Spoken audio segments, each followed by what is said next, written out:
The most difficult of challenges are only given to those who can beat them. When I was at school, I was taught that things came in twos. From the animals on the ark, peanut butter and jam. There are a whole bunch of collection of things that come in twos. I didn't realize that cancer would be my two. Ladies and gentlemen, boys, girls, my wonderful team from Epworth, good evening and welcome to the...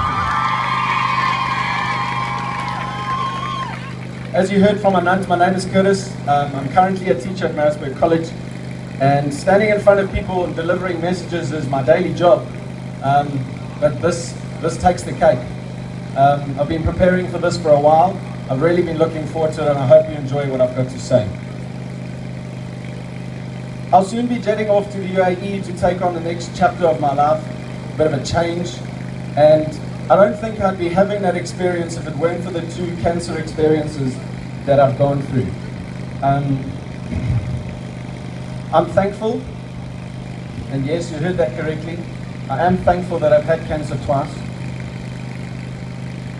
I've been blessed with cancer. It's a weird thing to say, I know, but as you'll hear as I go on, it's probably one of the best things that's ever happened to me in my life. In 1996, at the age, or the naive age of 7, I was diagnosed with non-Hodgkin's lymphoma, a tumor which attached itself and suffocated my bowel. It was quite aggressive. It grew from the size of a golf ball to a tennis ball overnight, and then to a grapefruit. It was serious. I didn't understand. I was 7. I can't remember much from then, other than the fact that I had wonderful people around me, awesome nurses, some of which I'm still great friends with today, better family, but more importantly, amazing parents. It can't be easy for a parent to see their child go through disease, let alone you go through it yourself. At the age of 7, you're more worried about what cartoons you're going to watch after school, what gala you're swimming in this weekend, what homework you have, or maybe not what homework you have, what's for lunch, but rather not about when your next chemo is scheduled for, why are there so many people coming into your ward all day, what do they want, why are they taking blood every 10 minutes, why am I being sent for scans. The 8 months of treatment in Westville and Durban allowed me to interact with adults more so than children. I was forced to mature very quickly. I'd like to think that I became somewhat of an adolescent very early on in life, and I'm grateful for that. It prepared me for my school life, and more importantly, it prepared me for the shock of 2010. A round of golf in 2010 with my dad started a chain reaction which I will never forget. I thought I was relatively unfit. Well, I am relatively unfit. And this round of golf became quite difficult. What I thought was being unfit turned into a bit of stomach cramp turned into back pain turned into a blood test turned into a hospital ward turned into theatre turned into chemo. That all took place within 3 days. It revolutionized my life. I was 22 and I knew what was coming. Alexander Graham Bell, a famous inventor, once said that when one door closes, another door opens. But we so often look so long and regretfully upon the closed door that we never in fact look at what is opening in front of us. In 2010, I feel that a door closed on my life. In October that year, I was diagnosed with acute lymphoblastic leukemia, and from the time I was diagnosed to the time we started my chemo was little short of 72 hours. This time I was older, wiser, or so I'd like to have thought, prepared, if you can ever be, and accepting. My doctors at Parklands had told me that this was serious. However, she could fix it, but it would be a long road. I moved into Parklands Hospital in Durban in October of 2010. I moved out in March of 2011. I was transferred to Groote Schuur Hospital in Cape Town, where I received a bone marrow transplant from my super amazing and truly, with all sense of the word, life-saving brother, who donated his bone marrow for my transplant. I was in Groote Schuur Hospital from the April until the June of 2011 recovering. My time in hospital was marred by many days where I was not strong enough to receive chemo, endless pains, and even worse, nosebleeds. But I simply hung on to the faith that God only gave His bravest soldiers the toughest of battles. Now, earlier I mentioned that I was blessed with cancer, and I believe that, I really do. It's changed me. I maintain for the better, but I'm sure there's people that disagree. I was 22 when I was diagnosed in 2010. I was finalizing my BA degree. I had a wonderful job. I still have a wonderful job. I'm naturally a very strong character. My family will attest to that. But my friend and doctor who sat me down and told me those 3 words was doing it for the second time in 15 years.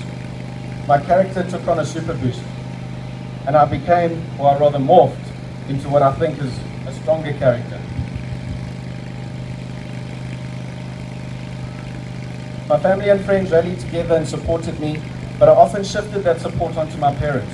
As mentioned before, it can't be easy as a parent seeing your child go through cancer, let alone having to do it twice. I always maintained that I would be okay, and if I wasn't going to be okay, that was okay with me. I've personally found that beating cancer is 70% mind games and 30% medicine. My personal trainer keeps telling me the same thing. 70% food, 30% exercise. I'm not sure if I've taken that literally or not. I was given a private ward at Parklands, and I made a point of making it my own. My pillows, my pictures, and more importantly, my rules. I think as cancer patients, sometimes we let things take over us. I had rules in my ward, which I think is what won me my mind game. They were as follows. There will be no crying in my ward. I was quite strict on this, at times even kicking my own mother out. 2, loads of laughs. I'm a funny guy, funny looking. I like to make jokes, and I love to laugh, and I needed those laughs and those jokes at that time. 3, do not apologize. It is not your fault. In fact, it's no one's fault. 4, positive vibes only. There were times where I couldn't have my chemo, or I couldn't have medication that I needed, and that was okay. But it was important that we didn't live on the fact that I couldn't, rather than I wouldn't, and I'd be getting it another day. It was important to me that we were positive. The 5th rule on my rule sheet as you walked into my ward was, I love everyone. And that was my way of sending some of the love that I was getting from scores of people and giving it back to other people. The last one, which I think is one we'll all appreciate, is you may spoil me. Nobody doesn't like getting gifts, so you can bring as many as you want. 2014 was eventually my year. After 4 long years, I received my final all clear, and I'm now back in remission for the 2nd time. Let's hope that this one lasts for an eternity.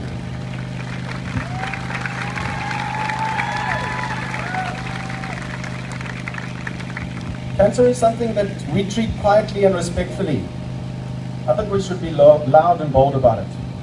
So on that note, I've been raising funds personally over the last couple of months, and I'll be shaving all of my hair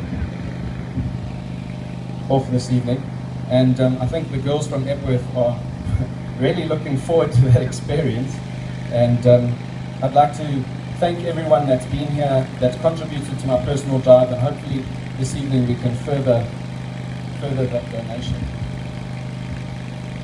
To all the survivors here this evening, congratulations on being awesome. Congratulations on being here. Thank you for being the bravest people I know, even though I may not have met you all. And I'd like to thank cancer personally for making me the person that I am today. Without you, my life would be exceptionally boring, and I'm really grateful.